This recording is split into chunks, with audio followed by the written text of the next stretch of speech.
Translation and purport by His Divine Grace, A.C. Bhaktivedanta Swami Srila Prabhupada.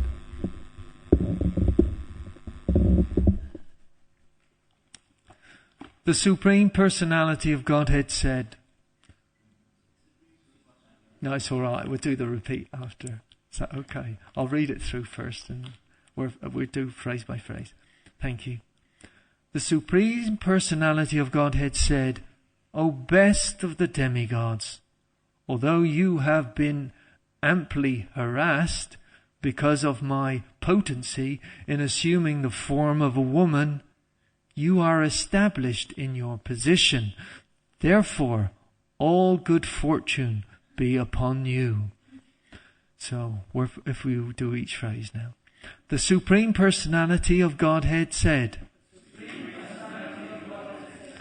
O best of the demigods, although you have been amply harassed because of my potency in assuming the form of a woman, you are established in your position. Therefore, may all good fortune be upon you. Purport. Since Lord Shiva is the best of the demigods, He is the best of all the devotees. Vaishnava nam yata sambhu.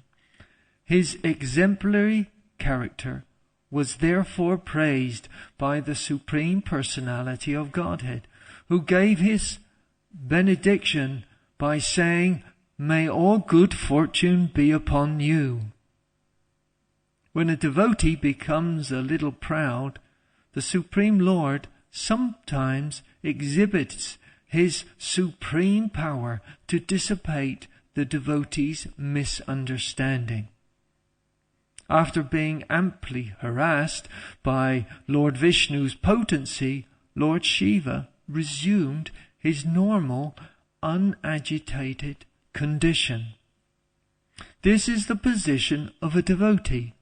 A devotee should not be agitated under any circumstances, even in the worst reverses. As confirmed in the Bhagavad Gita 6.22, Yasman stito tikena gurunapi vichalyate. Because of his full faith in the Supreme Personality of Godhead, a devotee is never agitated, even in the greatest trials. This pridelessness is possible only for the first-class devotees, of whom Lord Sambhu is one. Om Jnana Timarantasya Jananjana Salakeya Chakshurun Milatum Yena Tasmai Shri Gurave Namah. Sri Chaitanya Manopistam Sitapitam Yena Bhutale Svayam Rupa Kadamayam Natati Svapadantikam Vanchakaupatrupiyascha Kripa Sindhu Bhyevacha Patitanam Pavanabeyo Vaishnavabeyo Namo Namaha. Also, I'll just chant a prayer which is requesting the Bhagavatam and offer a prayer of respect to Bhagavatam for its mercy. So in some way it may be helpful to us all, and that we'll understand more about ourselves and of others and the Supreme Lord. Samsara sagre magnam dinamam kuru niti karma grihaya kritangam mamudava bhavamava. I have fallen into the ocean of repeated birth and death, and I am totally distressed. My karma is like crocodiles ready to bite me. O ocean of mercy, please pick me up from the ocean of material existence. Srimad Bhagavatakyayam Pratyaksha Krishna evahi Savrikrito Shimaya Natamutta Yartam Bhavasakare. This Srimad Bhagavatam is actually Krishna himself. O my Lord, to get release from this cycle of birth and death, I have taken shelter at your lotus feet. Manarate Madayayoyam Sapala Savatavaya Nirvaganeva Kartavyam Dashaham Tava Keshava. My dear Keshava, I am your servant. Please fulfill this desire of mine in serving you through the Srimad Bhagavatam.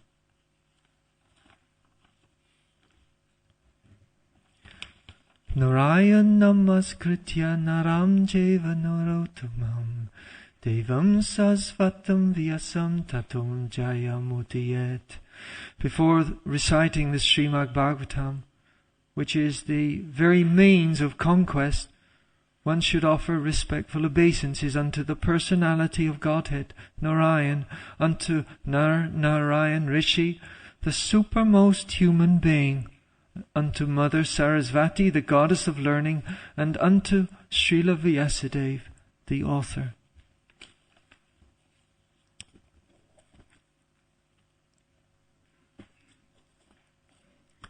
So, wonderful verse, wonderful purport. It seems this, I notice this is another time when the Lord refers to him as, O best of the demigods. And this time, the first time was somehow when Lord Shiva requested to see this form of the Lord. And somehow it was almost tongue-in-cheek. Tongue-in-cheek means a sort of a leading point. Where sometimes in the court of law, the lawyer will say something that will try and lead the witness into a statement to reveal themselves, who they are, what they're like. So they'll sort of trick them. They don't necessarily call them the best of the demigods, but they'll say something in such a way that they may feel secure in themselves. Now, Krishna's doing this. He's sensed Lord Shiva's position internally, his consciousness. And so he says, O best of the demigods, although you have been harassed because of my potency in assuming the form of a woman.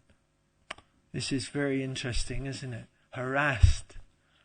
And but our mind can be harassed by thoughts and the objects of the senses. There's no doubt.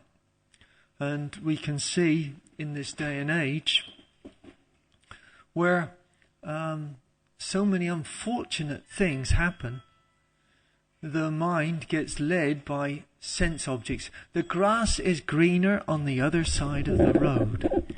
We don't see what we have, what our good fortune is, what our quota is in this world.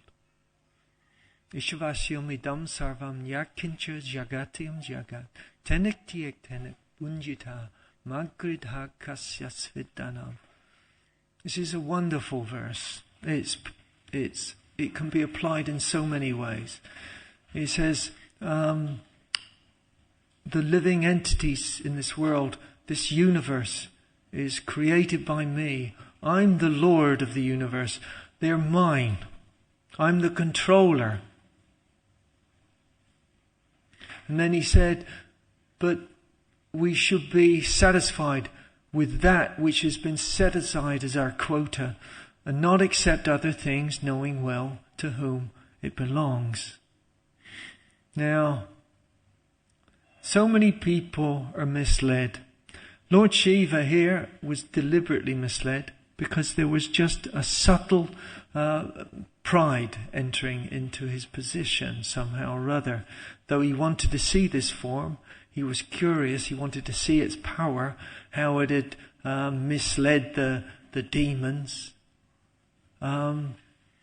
Likewise, we can become unsettled in whatever position we're in. So many marriages are breaking up, so many relationships are breaking up. Whether it be children with parents, wives, husbands, so many things happening in this world where this dissatisfaction comes in. This being deluded by the external energy. And it's because we want to be served. In other words, that I'm not being fulfilled. This dissatisfaction. When actually this is forgetfulness of Krishna. This is forgetfulness of that which we already have. We're not seeing what we already have. And Prabhupada explains in this very nice letter to one of his disciples, where he says, external changes do not change or bring internal changes.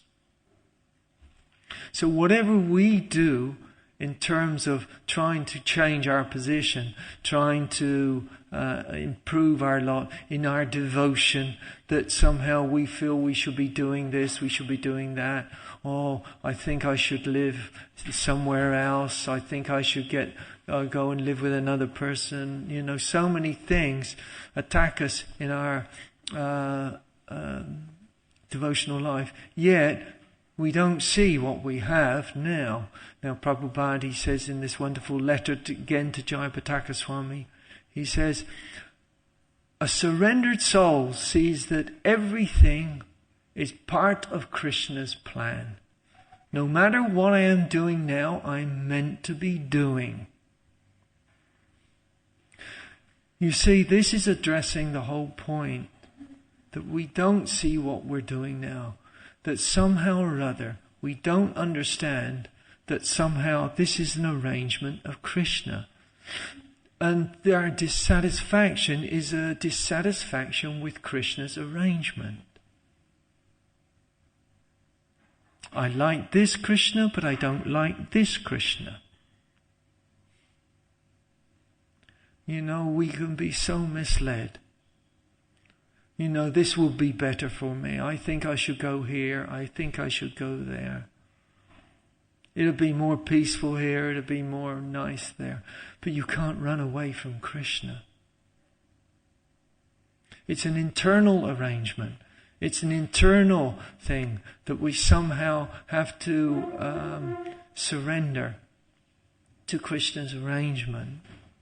And that doesn't mean that somehow we don't consult, that somehow we should speak to our authorities, our spiritual master, seeking guidance.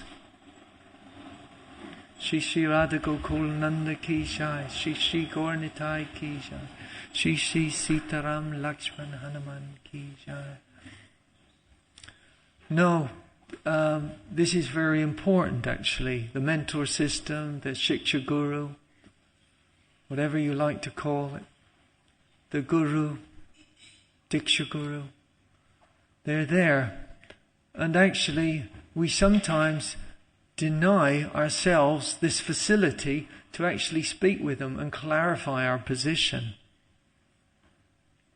To actually share with them and reveal our heart. What is our weakness? What is our strength? Or what's going on? How can I serve you? This is a very nice statement, but it's a risky statement because it means we may have to change our position.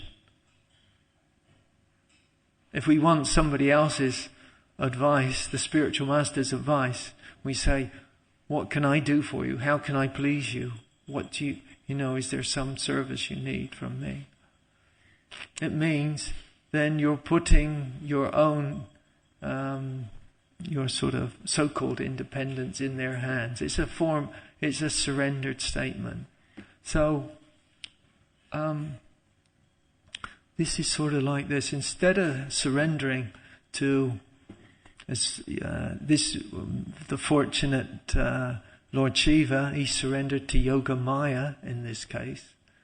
It was that was the wonderful reality of it. It was Krishna he was surrendering to, just another form of Krishna he surrendered to. But it was to reveal his. He was amply harassed.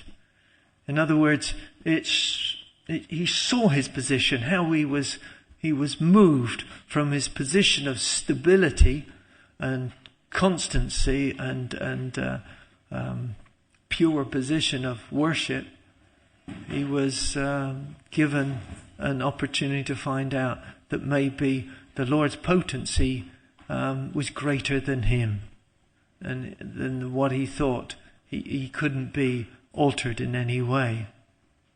So, and then he says, you've been established in his position. So it says, Prabhupada says, because of full faith in the Supreme Personality of Godhead, a devotee is never agitated, even in the greatest trials. This pridelessness is possible only for the first-class devotees. So, if we have to understand, it's a very elevated position, this unagitated position. Even though you may hiccup, but somehow you're not agitated. Your faith is still strong, and this is why it says in the Bhagavad Gita that my devotee never falls down, even though he commits the most abominable activity, because he's rightly situated in his determination. You know, and Prabhupada, he warns in this statement that he says that basically people do fall down, people do hiccup, and we should be very much aware that before he said a devotee should never criticize the devotee for their so-called fall down position. We can observe what happens, and we should understand that we're also, we should feel vulnerable. Because this Mahamaya potency, some of us may not be so influenced as others, but certainly it's very, very powerful. And so in our condemnation of others, then most certainly the Lord will put you in the same position somehow or other. That somehow we'll, in our idle chat, condemn ourselves to some little fall down situation because of putting ourselves in a position of judging. And it's something we, and Prabhupada warns of in the purport of this. Be very careful of this. We don't understand what the Lord's arrangements are. Lord Shiva, he was put in this position. It's a pastime. It's helping us.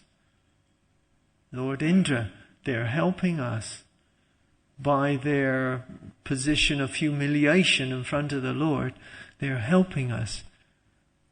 They're showing us that, that we should also apologize to the Lord,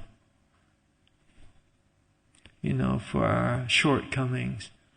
And that we should surrender ourselves to the Lord in the same way that we should know that we're fallen, but at the same time still be fixed in our faith in Krishna consciousness. We must have belief in the statements My devotee never falls down. And then you come to the first class position. It's a very nice statement. So Prabhupada, he says, it's just so wonderful, especially as Lord Shiva behaved in such a way in front of his wife. I don't know. I haven't seen anything yet where it says how she comments on the situation, but I imagine she had a few thoughts as to what was going on, and seeing Lord Shiva just head in a different direction, away from her, leave her side, and started chasing this Mohini Murti.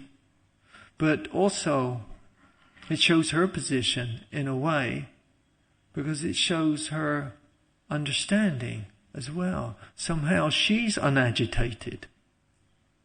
She sees what's happening. Now, a very interesting thing about married relationships, that somehow the man can be totally agitated, but the woman is totally calm.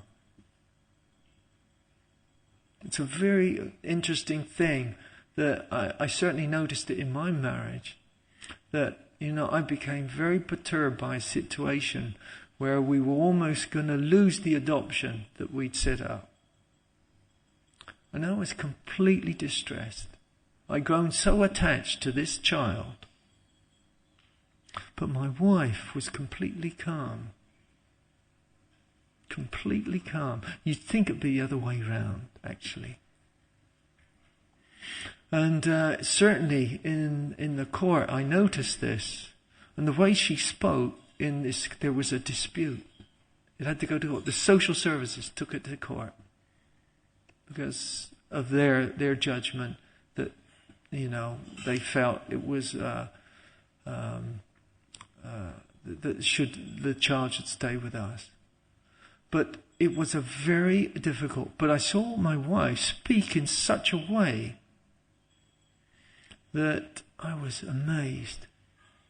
What was, for a woman, such a stressful position, but somehow she became completely calm and spoke in such a way which I was really heartened by. I was amazed by it.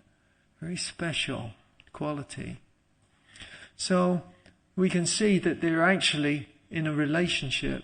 There is a balance in a marriage relationship that we should understand.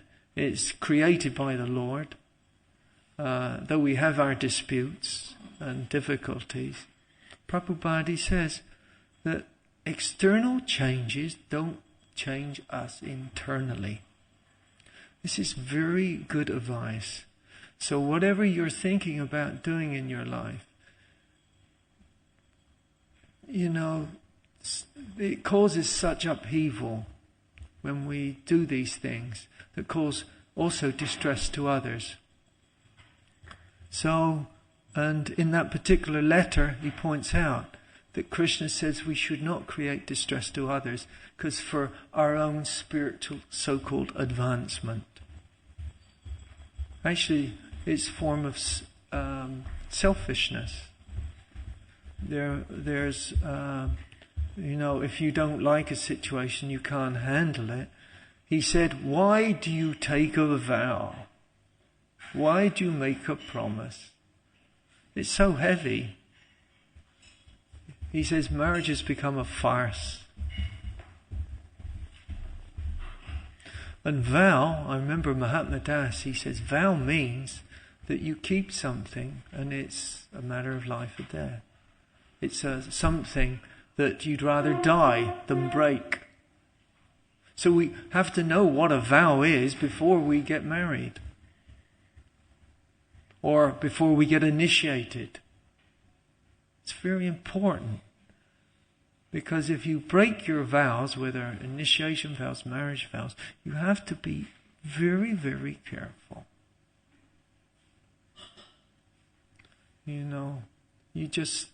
It's the frivolous nature of this world. Some says it says, it's okay. Go for it. Your advancement is more important. But it's not. The other person's advancement is more important to a devotee. The gopis are in this mood. You go first to Krishna. You go to Radharani. This is their mood. And their happiness is even 1,000 times greater than the person they're trying to put into the position of happiness. Because they feel such joy when they see their service. So no envy at all. No selfishness. It's a very amazing position. But the joy they feel, they enjoy more than the two enjoyers. The enjoyed and the enjoyer. Their joy is even greater. Their happiness is even greater. Just to see their joy. The Supreme Couple's enjoyment. That's their joy. So, if we're not careful, this illusion of Maya, this attraction of other things, completely can take us away from real happiness, the possibility of real happiness, because it doesn't change us internally. That's what we're after. And we can only do that by austerity and tolerance. And then Krishna does everything else. He'll give you this joy eventually. I think that's about it. Any comments, questions?